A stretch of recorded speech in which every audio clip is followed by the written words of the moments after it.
I'm Lydia Mashburn, Policy Director for Chairman Ron Paul's Subcommittee on Domestic Monetary Policy.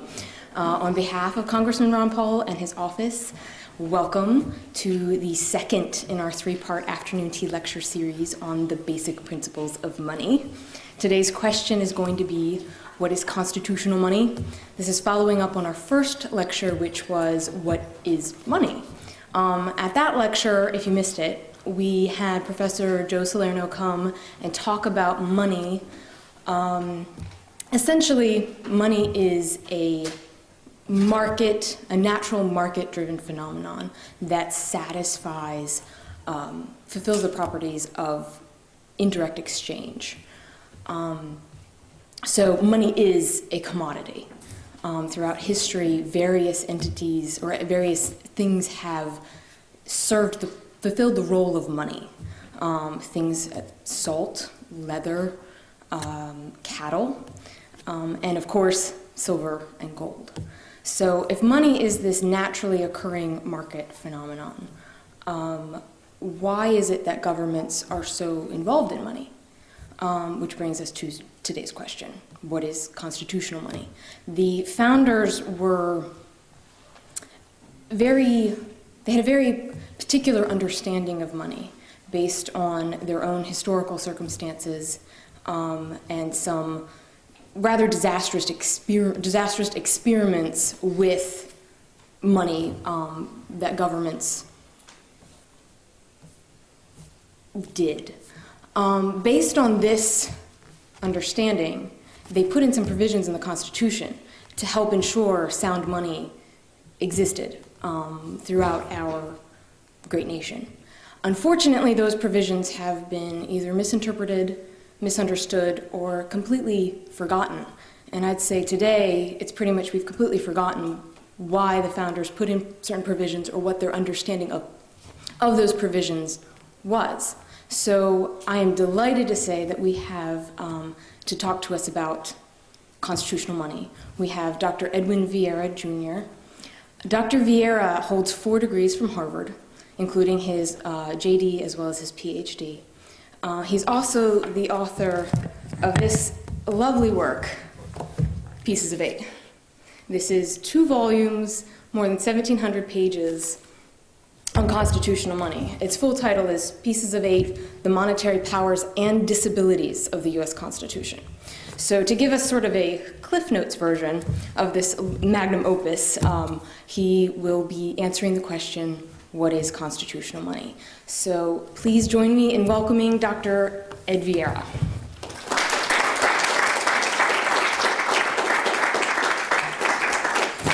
Thank you, Lydia. Thank you, ladies and gentlemen. What is constitutional money covers essentially 3 centuries of American history, so put your seatbelts on because we're going to have a very fast flight. And as Lydia pointed out, governments have historically become involved in monetary questions. And the reason for that basically is redistribution of wealth. Whoever controls the substance and the supply of money at the source can do a great deal of redistributing wealth, either directly through government expenditures or indirectly through government involvement with the private sector. So keep that in mind as we go through some of these historical principles. Now, to understand the Constitution, one has to really do more than simply read it. You have to put yourself in the historical context of we the people, the framers, the founders. You have to put yourself in the political context, in the legal context, and in the linguistic context as well, because there's some pieces of terms of art, terminology, legal terminology, used at that time, which don't quite correspond to the terminology we use today, or at least the original meaning has been lost.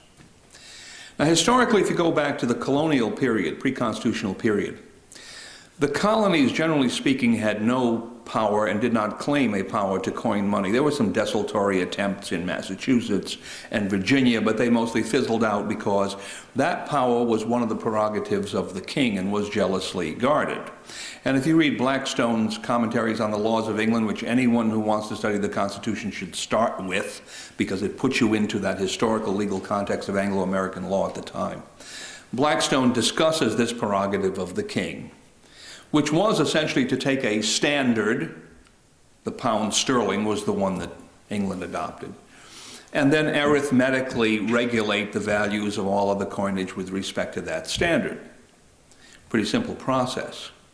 Now, some of the English kings, Henry VIII especially, Edward VI, well, Edward VI was a minor, so the people around him, engaged in debasement of the currency. And Blackstone went out of his way to point out that if this wasn't a usurpation, it was certainly an aberration under the English Constitution. So that was the basic principle of coinage, but it didn't have much to do with the colonies per se because they weren't in a position to coin money. So the colonies were using two sources of coinage. One, English coinage, of course, they're English colonies. And secondly, foreign coinage, which was coming in through foreign trade. And in fact, the major foreign coinage that was used was coming from Central and South America. And that's why in 1704, in a proclamation of Queen Anne, in 1707, Statute of Parliament, the Spanish milled dollar was established as the standard for all foreign coins within the colonies. Now, I emphasize this Spanish milled dollar because you're going to hear about this again. The Spanish milled dollar was silver coin. Actually, the Spanish unit was the real. And there were 8 reals in a silver dollar. And in those days, there wasn't a tremendous amount of coinage. And people would literally cut Spanish mill dollars into little wedges. And there were 8 potential wedges, and they were called bits, colloquially. And 2 of those bits made up a quarter. And 4 of those bits made up a half. You following this now, all right? And this is why Wall Street, until a few years ago, quoted stocks in eighths, quarters, and three-quarters. They're referring back to this original monetary system. All right, so here were the colonies using the coinage that was supplied from England and supplied through especially the Spanish trade, and one part of that, of course, was the infamous triangle trade, the slave trade between New England, Africa, and the West Indies, right? But that wasn't really sufficient, or at least they didn't believe that it was sufficient for their economy. So the colonies started generating paper money. And they emphasize those 2 words because money was always considered to be coinage, gold or silver. And then there was this other thing, this paper money, which was a different concept entirely. And it's interesting to see how those statutes come out. Typically speaking, you'll see first a statute that deals with raising troops to engage in some kind of military adventure, especially in New England where they're going after the French and the Indians in Canada. And he'll be the statute raising so many troops and so much equipment, all the logistics that are involved, and then as part of that statute, or as the next statute in the line, is a statute for emitting bills of credit. That's the special term of art, a bill of credit. That's what they called paper money in those days, because it was a bill, a note, a promise in essence to pay, some kind of a debt instrument based on somebody's credit back there. And it was typically the credit of the colonial administration, and it might have been paid off in terms of taxes, so you could take your bill of credit and pay your taxes or other public dues with it.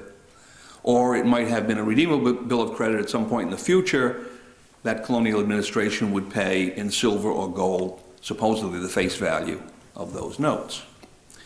So these were the 2 forms that the colonial governments used. Parliament, however, did not like the emission of bills of credit. English merchants did not like to be paid with bills of credit, especially colonial bills of credit that were made legal tender, that could be forced on a creditor.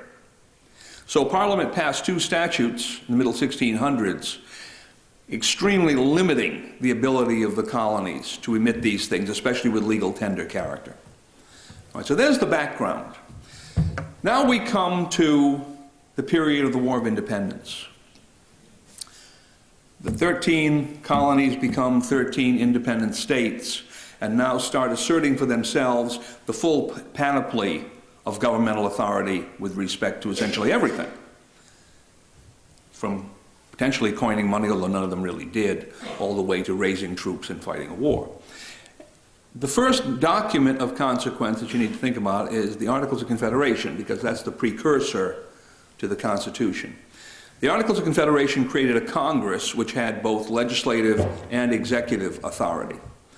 And it granted to that Congress the power to coin money and to regulate the value of money that was coined by the states, because the states were still claiming that they had this authority.